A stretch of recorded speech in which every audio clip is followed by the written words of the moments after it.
Picture sitting alone in a hospital room, anxiously fidgeting and waiting to receive a life-changing diagnosis. Who will be there to guide you? Today, I'm going to discuss why we should increase education and funding for oncology nurses to improve global health. My interest in oncology nurses' impact on cancer has led me to conduct research and an interview with an oncology nurse. The American Cancer Society reports that cancer affects 1 in 3 people in the United States.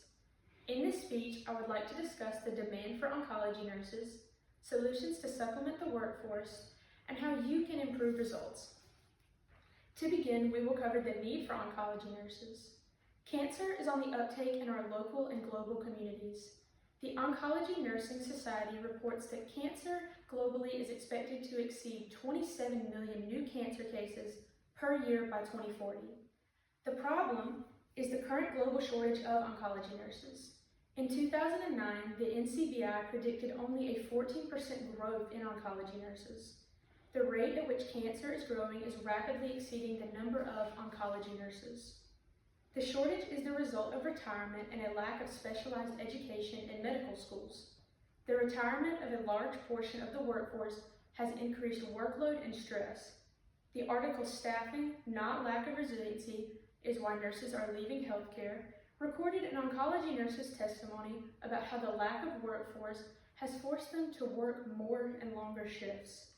The American Association of Colleges in Nursing reported that the lack of nursing staff inhibits them from providing pre-licensure education. Information about the field of oncology nursing available to people and nursing students is limited. A study from Seminars in Oncology observed low priority in nursing curricula at pre-licensure and graduate levels to focus on specialty content. The lack of educational upkeep leaves oncology nurses unprepared to enter the workforce, often forcing them to leave due to burnout.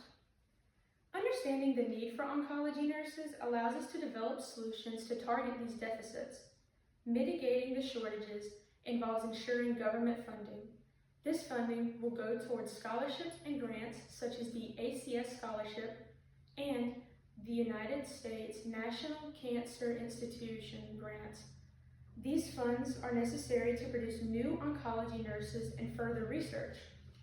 Informing others about these steps and programs needed to become an oncology nurse improves awareness and recruitment efforts. Oncology nurses require an associate's degree in nursing or a bachelor's in nursing science, passing the National Council Licensure Exam for registered nurses, 10,000 experience hours, 10 contact hours in oncology, and the Oncology Certified Nursing Board Exam. Residency programs are effective in retaining oncology nurses by providing them with the necessary experience and specialized training.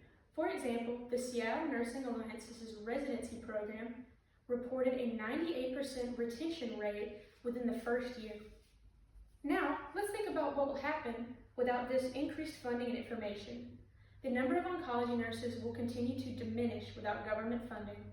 According to Deborah Dunn, a retired oncology nurse of over 40 years, government funding and insurance dictate the quality and quantity of patient care. The Oncology Nursing Society Doctoral Scholarship allowed Susan Schneider to receive her degree and a grant for researching symptom management through virtual reality. People like Susan Schneider would not be afforded these opportunities without government funding, and patients would lose out on critical care. Without education, retention efforts are lackluster in their effectiveness. Cancer Nursing Today reports that 36.3% of hires leave within the first year due to inexperience. The loss of new hires strains the small workforce, leaving little time for patient interaction and causing burnout.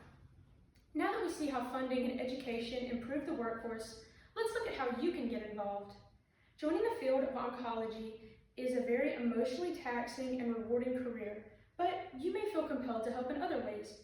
In Georgia, Emory and Mercer University provide excellent nursing programs and courses in oncology. In donations through programs like the Oncology Nursing Foundation support oncology nurses. To donate, call 866-257-4667. The ACT network is a great way to contact state officials about funding for oncology nurses. To sign up, email grassroots@asco.org. In conclusion, oncology nurses are necessary to fight cancer, but are losing manpower. How would you feel if your loved one was diagnosed and left to fend for themselves? Oncology nursing shortages can be solved through government funding and education. You can help by becoming a part of the workforce or contributing to their causes. Oncology nurses are leading us to a healthier tomorrow, but with the nursing shortage and the increase in cancer rates, we may never get there. Thank you for your time and attention.